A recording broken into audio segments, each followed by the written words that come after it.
కృష్ణా జిల్లా మచిలీపట్నంలో మత్స్యకారుల వలలో 1500 కిలోల టేకు చేప చిక్కింది. భారీ చేపను కొనుగోలు చేసేందుకు జనం పోటీపడగా చెన్నైకు చెందిన వ్యాపారస్తులు అధిక ధర చెల్లించి చేపను కొన్నారని స్థానికులు చెప్పారు. భారీ చేపను చూసేందుకు స్థానికులు ఎగబడ్డారు. గిలకల దిండి వద్ద సముద్రంలో వేటకు వెళ్లిన మత్స్యకారులకు ఈ 1500 కిలోల టేకు చేప దొరికింది.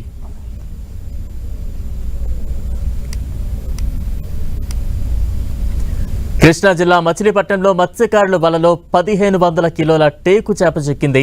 భారీ చేపను కొనుగోలు చేసేందుకు జనం పోటీ పడగా చెన్నైకు చెందిన వ్యాపారస్తులు అధిక ధర చెల్లించి చేపను కొన్నారని స్థానికులు చెప్పారు. భారీ చేపను చూసేందుకు స్థానికులు ఎగబడ్డారు. గిలకల దిండి వద్ద సముద్రంలో వేటకు వెళ్లిన మత్స్యకారులకు ఈ 1500 కిలోల టేకు చేప దొరికింది.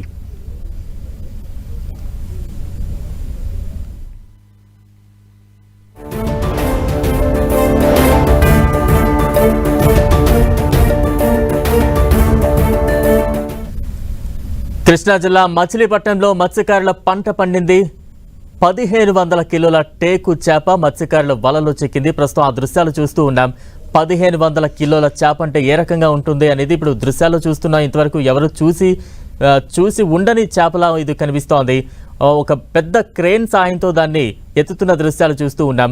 అయితే ఆ భారీ చేపను చూసేందుకు పెద్ద ఎత్తున స్థానిక ప్రజలు అక్కడికి తరలి వచ్చిన దృశ్యాలు చూస్తూ ఉన్నాం.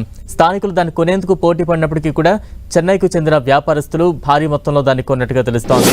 అయితే 1500 కిలోల చేప మత్స్యకారుల వలలో చిక్కడం అనేది చాలా అరుదుగా మనం చూడొచ్చు. టేకు చేప 1500 కిలోల బరువున్న చేపను ఒక క్రేన్ సహాయంతోనే ఎత్తగలిగే సిచ్యువేషన్స్ అయితే అక్కడ కనిపిస్తూ ఉన్నాయి.